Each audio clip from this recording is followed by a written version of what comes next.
வணக்கம் அன்பு மக்களே. மீனத்தில் செவ்வாய் பயிற்சி, மேஷம் சிம்மம் ஆகிய இந்த 2 ராசி மக்கள் எதிர்மறையாக பலன்கள் பெற்று பாதிக்கப்படுவார்கள் என்று கிரக நிலைகள் கூறுகின்றன. சோதிட உலகின் சமீபத்திய நிகழ்வுகளை 23 ஏப்ரல் 2024 அன்று மீனராசியில் செவ்வாயினுடைய பயிற்சி சில ராசி மக்களுக்கு பாதகமான தாக்கத்தை ஏற்படுத்துகிறது என்பதை நாம் பார்ப்போம். செவ்வாய் மேஷம் மற்றும் விருச்சிக ராசிகளின் மீது ஆட்சி செய்கிறார். மேஷம் அதன் மூல திரிகோண ராசியாக இருக்கிறார். செவ்வாய் பகவான் வியாழனுடன் நட்பாக இருக்கிறார் மற்றும் இவர்கள் ஒன்றாக ஒரு சிறந்த உறவை பகிர்ந்து கொள்கிறார்கள். மீனத்தில் செவ்வாயினுடைய பண்புகள் என்று பார்க்கும்பொழுது மீனராசியை செவ்வாயுடைய நட்பு கொண்ட வியாழன் ஆட்சி செய்கிறார். இந்த இடத்துடன் பிறந்தவர்கள் ஆன்மீக நாட்டம் கொண்டவர்களாக இருக்கிறார்கள். இவர்கள் ஒழுக்கம் மற்றும் நன்னடத்தை விரும்பி பக்தி மார்க்கத்தை பின்பற்றுகிறார்கள். இருப்பினும் இவர்கள் தங்கள் காதல் விஷயங்கள் மிகவும் நம்பிக்கையான அணுகுமுறையை கொண்டு செயல்படுகிறார்கள். செவ்வாய் துணிச்சலான போர் வீரர் கிரகமான செவ்வாய் ஏப்ரல் 23, 2024 அன்று இரவு 8:19 நேரத்திற்கு மீனராசியில் தன்னுடைய செயலில் மாறுகிறார். ஆற்றல், உந்துதல் மற்றும் லட்சியத்தின் மூழும் கிரகமாக செவ்வாய் பகவான் இருக்கிறார். மீனத்தில் செவ்வாயினுடைய பயிற்சியில் மேஷம் சிம்மம் ஆகிய இந்த 2 ராசி மக்கள் எதிர்மறையாக பலன்களை பெற்று பாதிக்கப்படுகிறார்கள் என்று கிரக நிலைகள் கூறுகின்றன. ஆகவே சற்று எச்சரிக்கையுடன் இருக்க வேண்டிய கிரகங்களாக மேஷமும் சிம்மமும் இருக்கிறது. இதை பற்றி நாம் பார்ப்போம். மேஷ ராசி சேர்ந்தவர்கள் செவ்வாய் முதல் வீட்டையும் 8ஆம் வீட்டையும் ஆட்சி செய்து 12ஆம் இடமான விரயஸ்தானமான நஷ்டத்திற்கு செல்கிறார். இது மேஷ ராசிக்காரருக்கு சக்தி வாய்ந்த விபரீத ராஜயோகத்தையும் ராசி பரிவர்த்தனை யோகத்தையும் தரும். ஆனால் இருந்தபோதிலும் இது நல்ல பட்டம் மற்றும் அதிகாரத்தில் மட்டுமே நல்ல பலனை தரும். இல்லையெனில் இந்த யோகங்கள் ராஜயோகங்களால் மாற்றப்படாமல் போகலாம். அதனால் நஷ்டம் ஏற்படக்கூடிய சூழலும் இருக்கிறது. இந்த பயிற்சியின் காலத்தில் இந்த மேஷராசி மக்கள் தங்கள் உடல்நலத்தில் சற்று கவனக்குறைவை ஏற்பட்டால் சரிவை அனுபவிக்கலாம். ஆகவே சற்று எச்சரிக்கையுடனும் கவனக்குறைவு இல்லாமலும் இருக்க வேண்டிய சூழல் இருக்கிறது. இந்த காலகட்டத்தில் மேஷராசி மக்களுடைய ரத்தம் தொடர்பான உடல்நல பிரச்சனைகள் சில உண்டாகும் என்று எதிர்பார்க்கப்படுகிறது. ஆக இந்த பயிற்சியின் காலத்தில் மேஷராசி மக்கள் தங்கள் விருப்பத்திற்கு மாறாக சில தனிப்பட்ட அல்லது தொழில்முறை பயணங்களை நீங்கள் திட்டமிட வேண்டியிருக்கும். அது தவிர்க்கக்கூடிய மற்றும் தேவையற்ற சூழ்நிலை காரணமாக தங்களுக்கு மன அழுத்தத்தை உண்டாக்கும். ஆகவே அதிலிருந்து நீங்கள் விடுபட வேண்டும். சிலர் சட்ட சிக்கல்கள் சிக்கிக்கொள்ளவும் சூழல் இருக்கிறது. அதை சமாளிப்பது சற்று கடினமாக உங்களுக்கு இருக்கலாம். மேஷராசி மக்களுடைய உடன் பிறந்தவர்கள், குறிப்பாக இந்த ராசியின் மக்கள் இந்த பயிற்சி நீடிக்கும் போது நன்மை பெறலாம். இந்த செவ்வாய் பயிற்சியின் காலத்தில் வெளிநாட்டு நிலங்களுடனும் நிபுணர்களுடனும் புதிதாக பிணைக்கப்பட்ட உறவுகள் நீண்ட காலத்திற்கு தங்களுக்கு பலன் தரக்கூடியதாக இருக்கிறது. ஆகவே மேஷராசி மக்கள் மிகவும் எச்சரிக்கையுடனும் கவனக்குடனும் தன்னுடைய தேகத்தையும் உடல் நலனையும் மனதையும் பாதுகாத்துக் கொள்ள வேண்டும். அதே நேரத்தில் செலவுகளில் சற்று கவனமுடன் இருந்து அதிக செலவு செய்யாமல் என்ன இருக்கிறது என்று கட்டுப்பாடுடன் செலவுகள் செய்வது மிக மிக அவசியமாகிறது. உணர்ந்து செயல்பட வேண்டும். முக்கியமாக தேக நலனுக்கு அக்கறையுடன் செயல்படுங்கள்.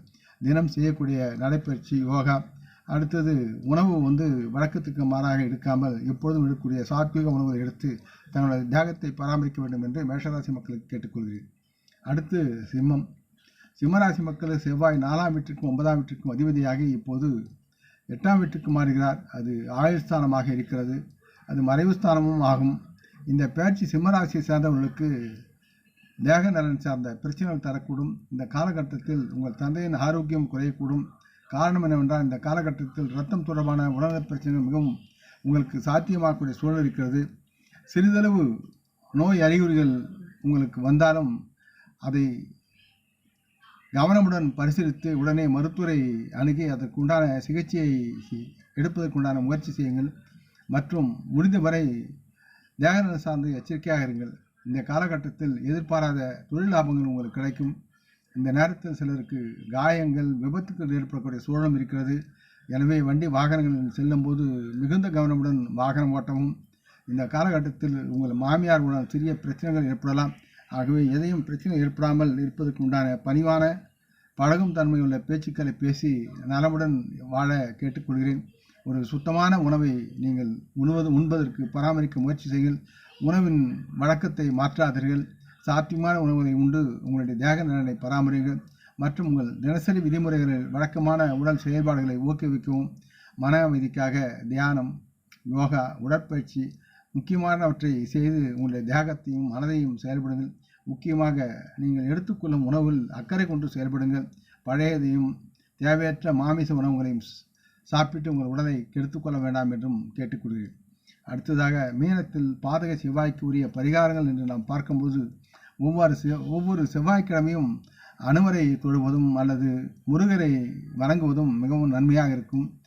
அனுமனுடைய கவசத்தையும் அல்லது விநாயகர் முருகனுடைய சண்முக கவசத்தையும் பாராயணம் செய்வது உங்களுக்கு நன்மையாக இருக்கும். உங்கள் ஜாதகப்படி உங்களுக்கு பொருத்தமாக இருந்தால் உங்களது வலது கையில் சிவப்பு பவள மோதிரத்தை அணியுங்கள். இலையில் ஒவ்வொரு செவ்வாய்க்கிழமையும் நீங்கள் சிவப்பு மலர்கள் ஒரு 6 மலர்களை 6 புஷ்பத்தை முருகனுடைய பாதங்களில் சமர்ப்பிங்கள். அனுமானுடைய பாதங்களில் சமர்ப்பிங்கள். யாவும் நலமாக இருக்கும். முடிந்தவரை அந்த கேசரி நிறம் என்று சொல்லக்கூடிய அனுமார நிறம், இல்லை பவளத்தினுடைய நிறம் என்று சொல்லக்கூடிய முருகனுக்கு அந்த சிவப்பு நிற கைக்குட்டியை நீங்கள் கையில் வைத்திருப்பது மிகவும் நன்மையாக இருக்கும். செவ்வாய் பகவான் எப்பொழுதும் உங்களுடன் இருந்து உங்களை பாதுகாப்பார் என்பது நன்மையான ஒரு அர்த்தமாக அதில் வெளிப்படும். ஆகவே அதை உங்களுடன் வைத்திருப்பது உங்களுக்கு நல்ல. உங்களால் முடிந்த ஏழைகளுக்கு தானம் செய்யுங்கள். அது உணவாக இருப்பது மிக மிக அவசியமாக இருக்கும். அதே நேரத்தில் சிறு குழந்தைகள், பெண் குழந்தைகளையும் ஆண் குழந்தைகளுக்கும் இனிப்பு வழங்கி அவருடைய முகம் மலர்வதை கண்டு ரசியுங்கள்.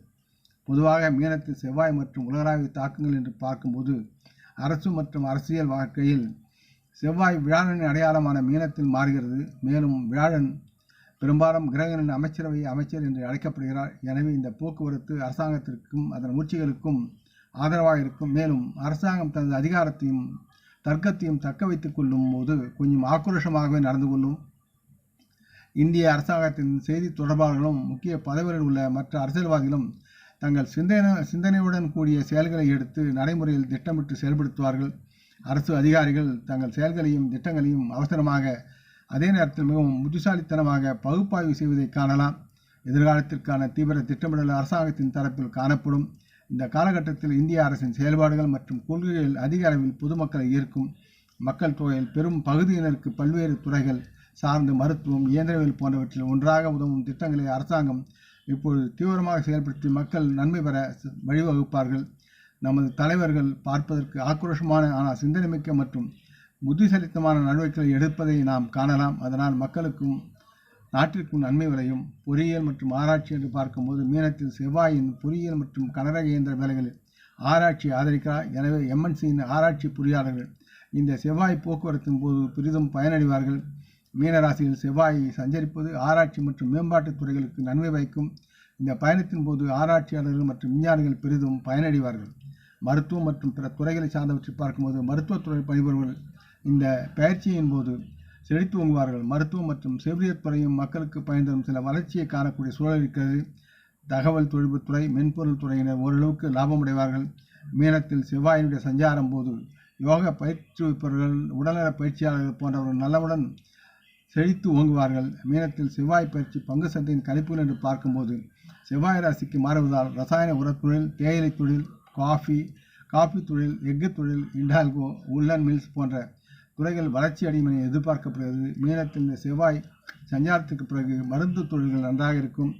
அறுவை சிகிச்சை உபகரணங்கள், அதை உற்பத்தி செய்யும் மற்றும் வர்த்தகம் செய்யும் தொழில்களுக்கு நன்றாக முன்னேற்றம் இருக்கிறது. ரிலையன்ஸ் இண்டஸ்ட்ரீஸ், வாசனை திரவியம் மற்றும் அழகு சாதன தொழில்கள், கணினி மென்பொருள் தொழில்நுட்பம், தகவல் தொழில்நுட்பம் மற்றும் பிற துறைகளுடைய இந்த மாத இறுதிக்குள் சற்று மந்தமாக இருந்தாலும் பின் அவர் வளர்ச்சி அடைந்த அதனுடைய பங்குகள் நல்ல ஒரு உயரத்தை தாண்டும் என்று எதிர்பார்க்கலாம். இந்த பதிவை நீங்கள் விரும்பி இருப்பீர்கள் என்று நம்புகிறேன். அப்படி இருந்தால் நீங்கள் இதை உங்கள் நலம் விரும்பும் பகிர்ந்து கொள்ள வேண்டும் என்று கேட்டுக்கொள்கிறேன். நாம் முன்னோர்களை மனமோந்து போற்றுவோம். இந்த பதிவை லைக் செய்து சப்ஸ்கிரைப் செய்து மற்றவருக்கும் பகிரும் அன்பர்கள் யாவரும் வளமுடன் நலமாக தேக திடகாத்திர ஆயுள் ஆரோக்கியத்துடன் சகலவிதமான தன தானிய ஆபராணி ஐஸ்வர்யை பெற்று சர்வ காரிய ஜெயத்துடன் வாழ்வாங்கு வாழ இறைவன் பாதம் படுகிறேன். வணக்கம். நன்றி.